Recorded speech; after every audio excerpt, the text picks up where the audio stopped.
Senhor Jesus, nessa manhã gloriosa de nossas existências, queremos mais uma vez, Senhor, rogar ao Teu coração amoroso, misericordioso, que envolva os nossos corações, as nossas mentes, para que possamos, Senhor, mergulhar no infinito do Teu Evangelho, nessas lições eternas que espelham as leis divinas e sinalizam aos nossos espíritos ainda cambaleantes o caminho a seguir. E, Senhor, apesar de tudo que temos recebido do Teu amor e do amor do Pai, e ainda com um acréscimo de Tua misericórdia, ousamos rogar. Permite, Senhor, a companhia dos amigos espirituais, aqueles que melhor conhecem, depois de Ti, as necessidades dos nossos espíritos.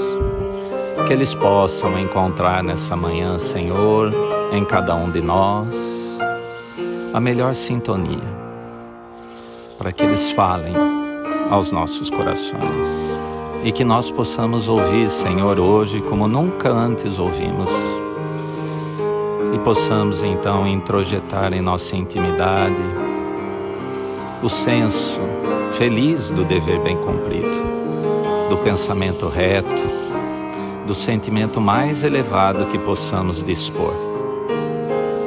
E quem sabe, Senhor, assim ainda hoje, nós, Teus mínimos discípulos, possamos sentir um tanto da felicidade que nos é possível. Sê conosco, Senhor, abençoa os nossos propósitos de melhoria e ampara-nos na hora da prova e do testemunho. Que assim seja.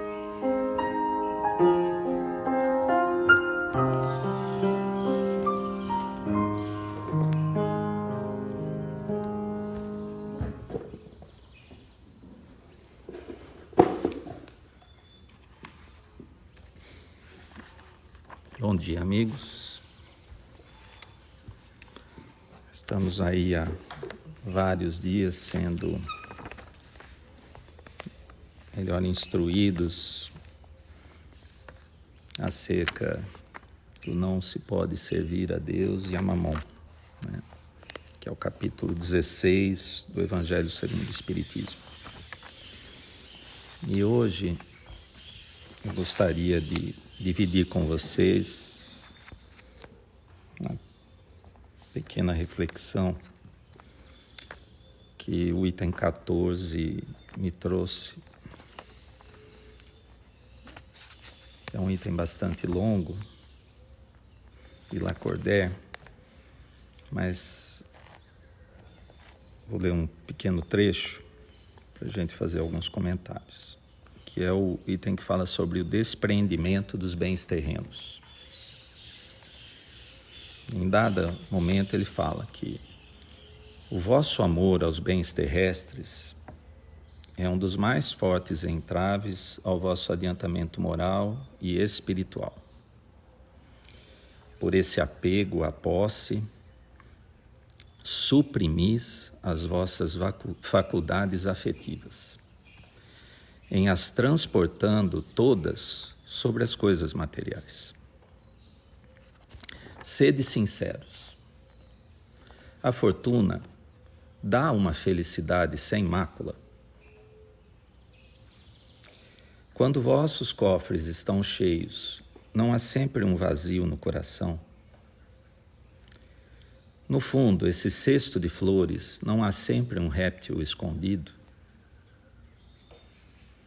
Compreendo que o homem, que por um trabalho assíduo e honrado ganhou a fortuna, experimente uma satisfação, de resto bem justa, mas essa satisfação muito natural e que Deus aprova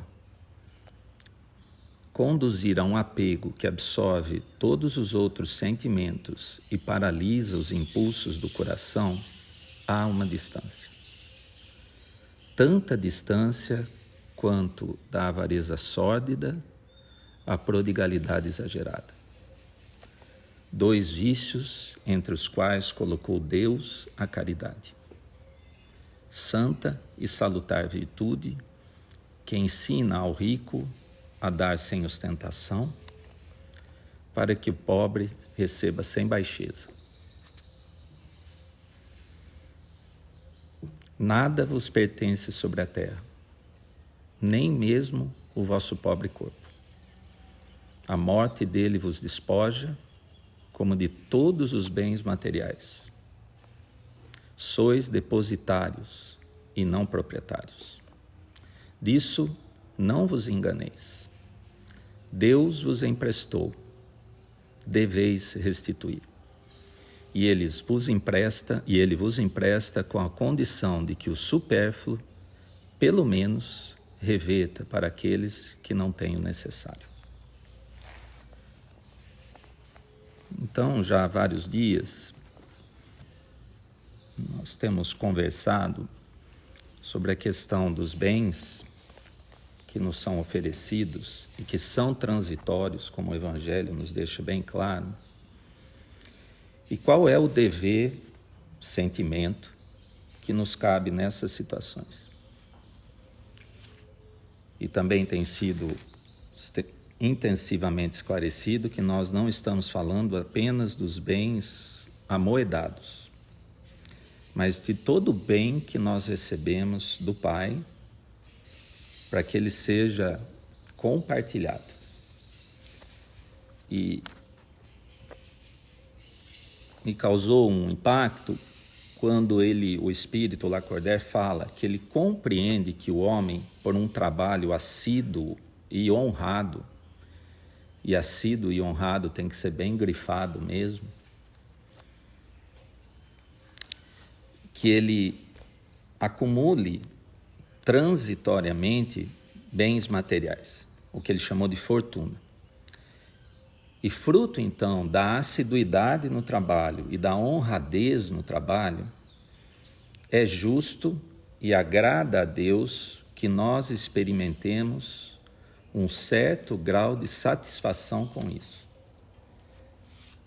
Que eu vou traduzir ou dar um sinônimo de satisfação de uma certa alegria, de uma certa até felicidade que nos é possível no nosso momento evolutivo. Porque quando nós recebemos a oportunidade do trabalho e nos dedicamos a ele, construindo valores na nossa intimidade, isso resulta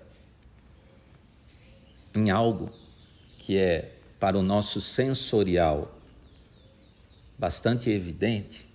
Isso nos traz alegria, porque é uma conquista do nosso espírito.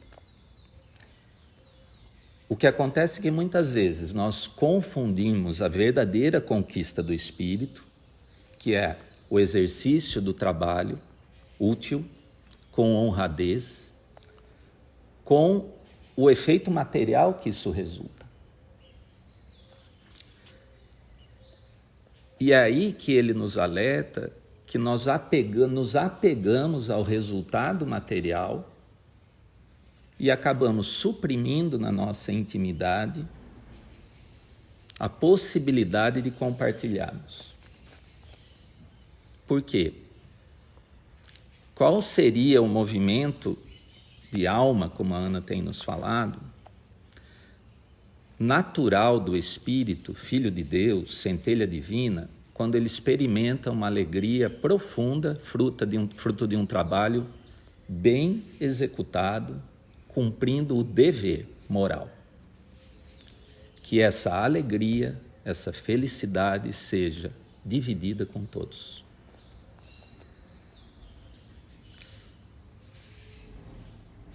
E ele alerta mais embaixo, dizendo ainda, olha, reforça esse sentimento. Nada é nosso, tudo é de Deus, inclusive nós. Então, se nós experimentássemos compartilhar a alegria do fruto obtido com todos, retendo para nós apenas o necessário e distribuindo aos outros o supérfluo, pelo menos, nós seríamos verdadeiramente felizes naquela atividade, naquela oportunidade oferecida. Porque ele diz, como nós nos apegamos ao resultado material, essa satisfação acaba sendo um vazio no coração. Porque nós confundimos o que é do espírito e o que é de mamon. O que é de Deus e o que não é de Deus, no sentido moral da discussão. Então, penso que a gente precisa realmente pensar muito nessa questão das fortunas que nós acumulamos e que nós nos apegamos muito a elas, suprimindo a possibilidade de alegrarmos o nosso coração por compartilhar isso com todos. E para tentar, assim, ilustrar em outros campos, além do óbvio para nós, que seria a riqueza da moeda, do papel,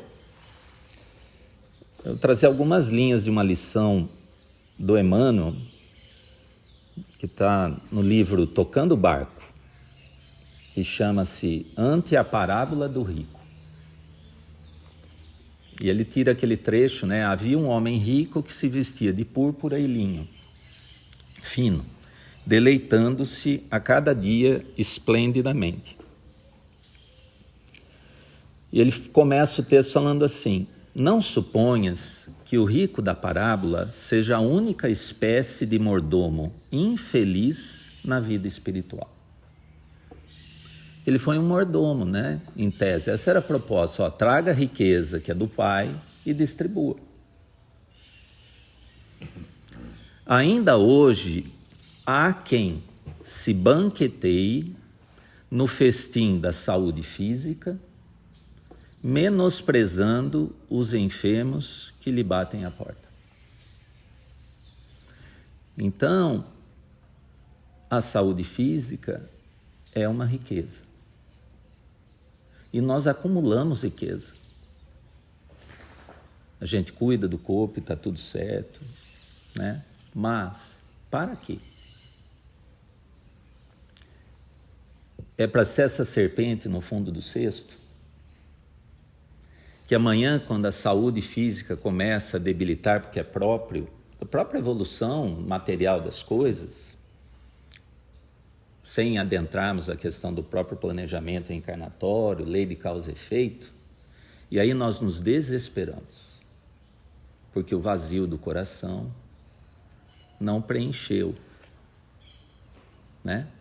Porque a saúde física se destinava a quê mesmo? A mim? Ou para que eu a distribuísse em parte com os outros? Por toda parte verificamos a luzida assembleia dos que se fartam à mesa da inteligência, olvidando, esquecendo os irmãos de caminho que lhes pedem socorro, mergulhados nas correntes da ignorância.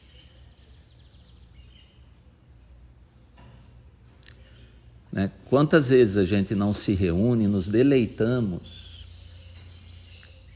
com essa questão da inteligência. E para citar só um aspecto bem pequenininho disso, mas relevante, quanta alegria saber ler não nos trouxe já. Quantas sombras da nossa intimidade não foram iluminadas por um conjunto de palavras. No entanto, quantos analfabetos ao nosso lado. E raramente a gente toma o tempo para sequer pensar neles. Então esse é o deleite que ele fala. é o mordomo rico que se vestia de púrpura e linho fino, deleitando-se a cada dia esplendidamente. Então, tudo certo que eu me instrua, mas que o outro tenha o mínimo de possibilidades. Isso cabe a mim porque eu sou uma extensão em potencial do amor divino. Assim como eu fui, alguém me estendeu a mão e ensinou a ler e a escrever, eu poderia estender minha mão e ensinar alguém a ler e escrever. Se eu saísse um pouco de mim e do apego ao bem material e servisse a quem mesmo. Em todos os lugares é possível observar a caravana dos que passam hipertrofiados de conforto, fugindo aos filhos da angústia que lhes imploram uma réstia de alegria. Então, o texto caminha longamente até procurando despertar os nossos espíritos para os verdadeiros compromissos que nós trazemos. Para que, de uma vez por todas, a gente compreenda qual é a verdadeira riqueza do espírito e que a gente escolha diferente a quem iremos servir. Que mais adiante ele vai fazer um outro comentário dizendo que a pobreza é uma mera ficção. Todos nós temos algo. Todos podemos auxiliar. Todos podemos servir. E aí, consoante a palavra do Mestre, o maior na vida, o mais rico na vida, será sempre aquele que se fizer o devotado servidor de todos. Porque o Filho do Homem não veio para ser servido, mas para servir. Então, era isso para hoje.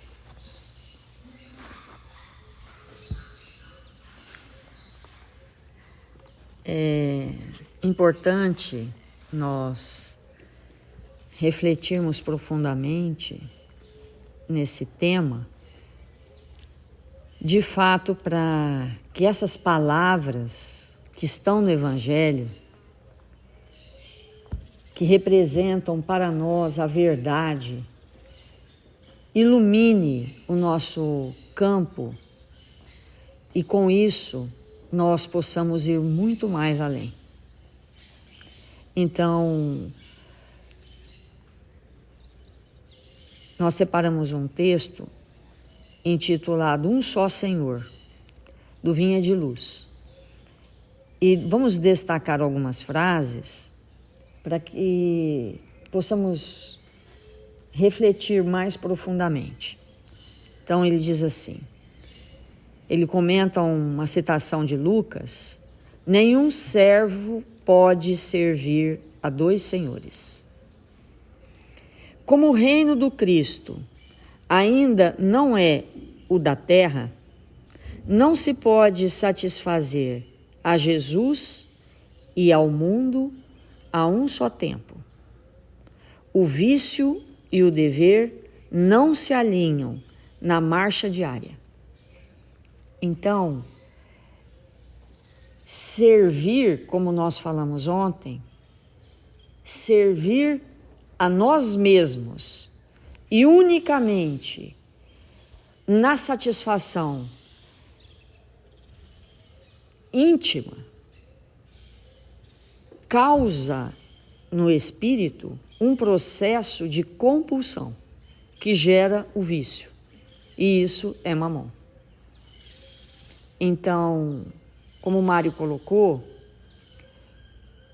foi-nos concedido a saúde, um corpo saudável, para que através dele realmente nós possamos produzir para o espírito que somos tudo o que viemos fazer na terra. É para isso que nós temos saúde. É para que nós possamos, com muito vigor, estabelecer novas conquistas ao espírito eterno que nós somos. Quando nós estamos no mundo espiritual, muitos de nós traz uma característica interessante que é volitar, né? Muitos espíritos comentam isso na obra espírita e fora da obra espírita, porque quando uma coisa é verdade sempre, em qualquer lugar. Então, no mundo espiritual há espíritos que volitam muito facilmente, ou seja, vão de um lugar para o outro como se estivessem voando, né? Vão pelo pensamento numa velocidade muito grande, não tem barreiras. E quando nós chegamos aqui na Terra, nós encontramos um corpo denso, que não dá de maneira nenhuma para que nós possamos fazer o que fazíamos no mundo espiritual. Ficamos limitados. Se eu quiser ir para algum lugar, eu vou ter que ter um carro, eu vou ter que comprar um carro, ou eu vou ter que ter recurso para pagar uma passagem de ônibus, eu vou ter que me misturar com a matéria para fazer isso. Olha que interessante nós pensarmos assim, mas espera aí, se eu já sei volitar, se eu já sei voar, para que isso? Nascer num corpo denso, ter que entrar numa caixinha com motorzinho, ir até lá, parar no meio do caminho, quebrou, tem que arrumar, né? Ou não ter recurso. O que significa isso para nós? Né? Que significado real tem isso? Tem o significado de que estamos então limitados. É necessário utilizar dos nossos recursos reais para desenvolver ainda mais nossos valores morais. Então, quando temos estas limitações,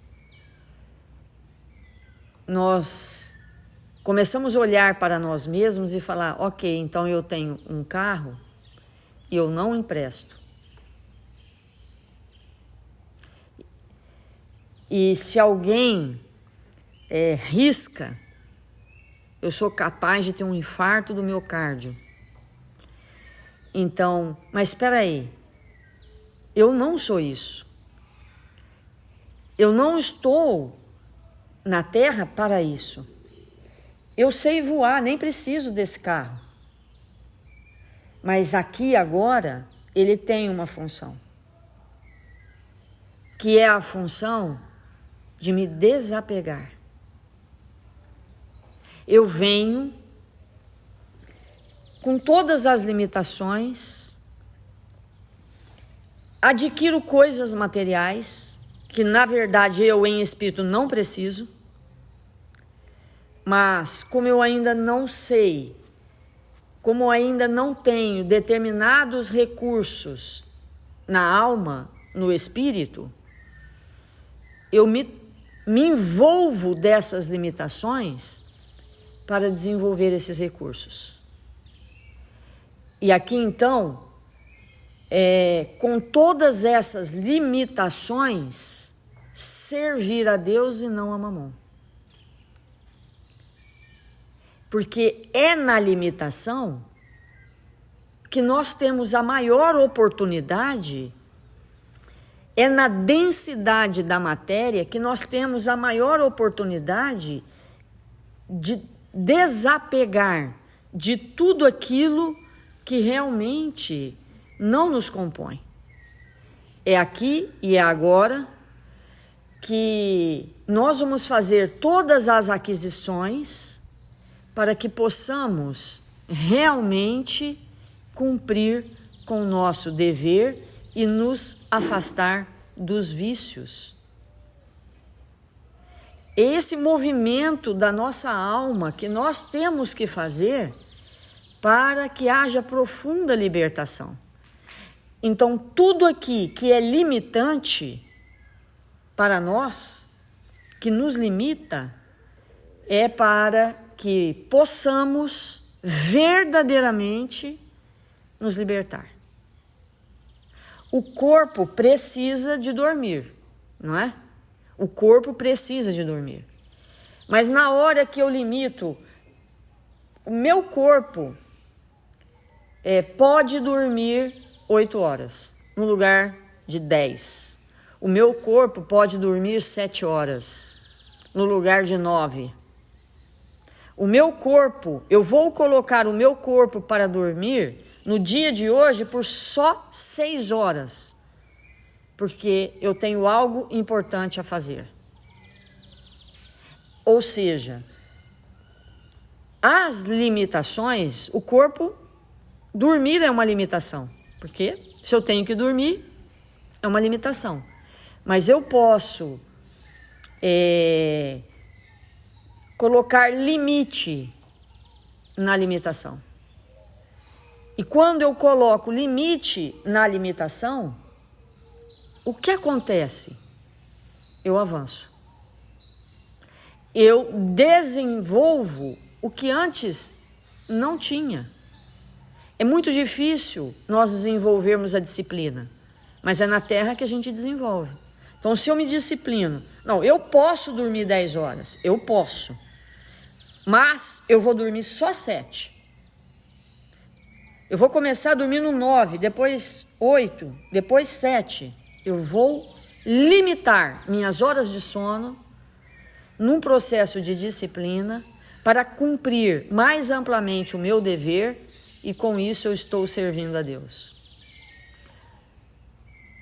Porque as horas aqui na terra é para servir a Deus e não para ficarmos determinando para nós mesmos que vamos seguir as limitações que a vida material nos impõe. Então, ele vai dizer: que dizer de um homem que pretenda dirigir 2 centros de atividade antagônica em simultâneo esforço, como nós falamos ontem. Sobre certos aspectos nós servimos Deus, sobre certos aspectos servimos a Mamon. Mas vai chegar um momento que nós vamos servir apenas e tão somente a Deus. E é necessário que nós olhemos para nós mesmos e nos perguntemos sobre qual aspecto eu sirvo Mamon. Eu posso dizer, eu sirvo Mamon na ociosidade. Porque o espírito ocioso, ele está servindo a quem?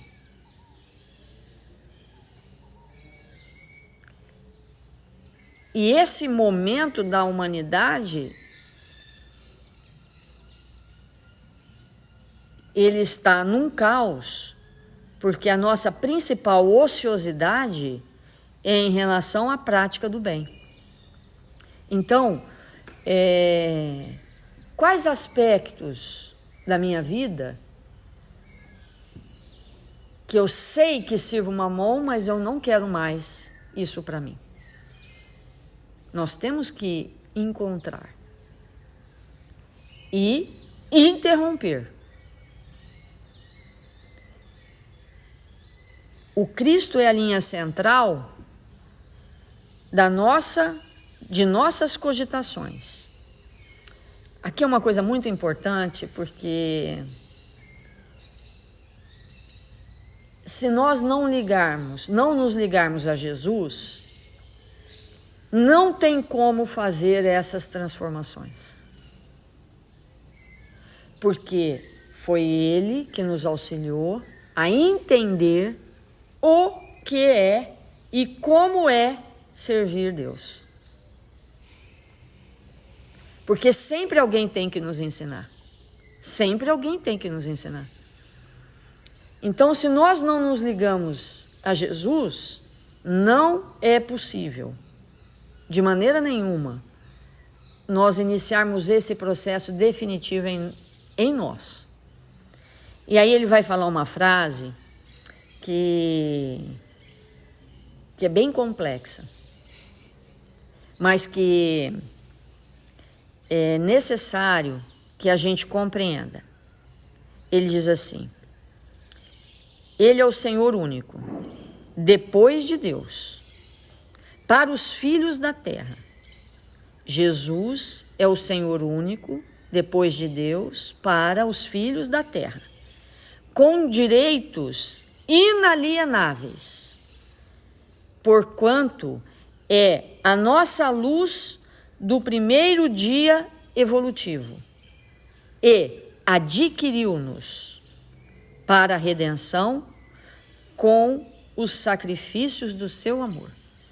Gente, o que será que Emmanuel está querendo dizer que Jesus nos adquiriu? Porque a gente estava à venda? O que significa? Jesus nos adquiriu. Eu vou precisar gastar 5 minutos a mais desse evangelho para falar disso. Nós somos uma, entre aspas, aquisição do Mestre.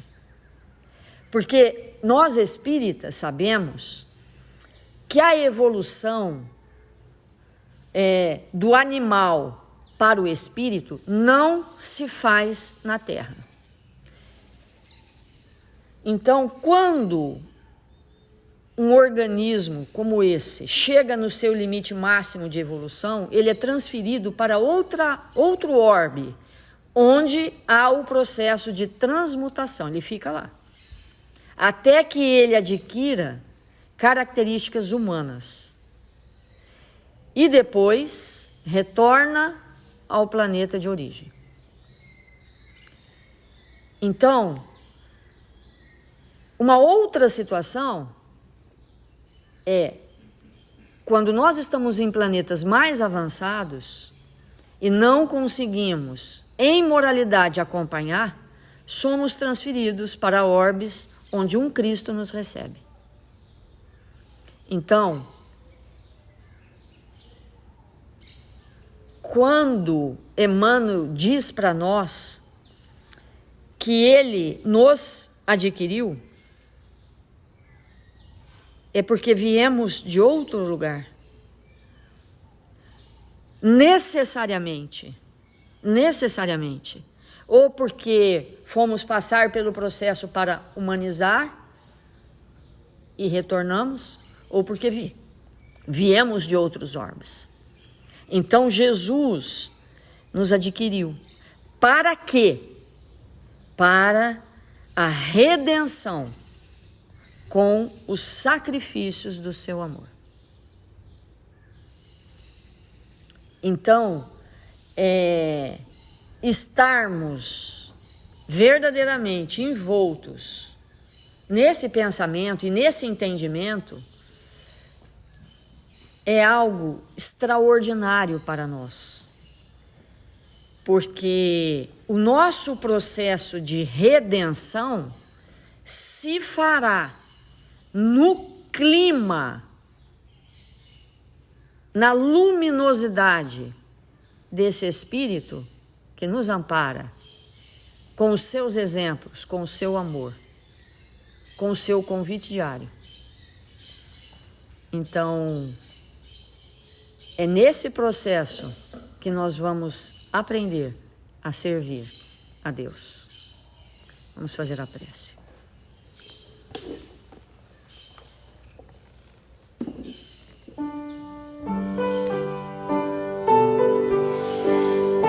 Jesus, divino amigo das nossas vidas, nós nos encontramos aqui, desejosos de aprender cada vez mais as tuas lições de vida eterna.